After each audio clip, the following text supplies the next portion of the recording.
months ago, some of us met to start to talk about the summit.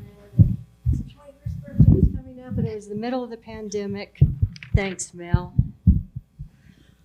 Using my professor voice now, I'll have to pull it back down. So we met, and we were sitting around saying, this RIS thing, this recovery implementation strategy thing, we know how important, despite it being a pandemic, is that we gather leaders that know things about it, and they gather groups, and we have this pre-summit. But what do we call them? Right? And we were throwing around names, and Maddie Ring said, how about catalyst?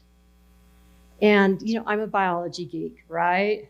And so a catalyst is a person or a thing that accelerates the rate of change. And that bizarre, amazing bird that you so gloriously described to us last night, Pat, thank you so much for the gift of your poem, is telling us in a lot of different ways that we have to increase that rate of work and of change.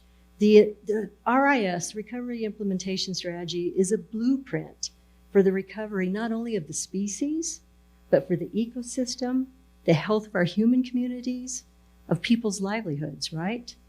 The bird is just sort of a sign of what we need to do. So whether we're local working group people, we're ranchers, policymakers, community leaders, nonprofit business owners, we have to be catalyst. Especially if we're going to get here, right, in 2042. So my hope for all of us is that we fly forward, that we are all catalysts for change that creates the environment that the Gunnison sage-grouse not only recovers, it flourishes, because if it does, we will. So with that, I'm going to go home and sleep, but after that, let's get to work.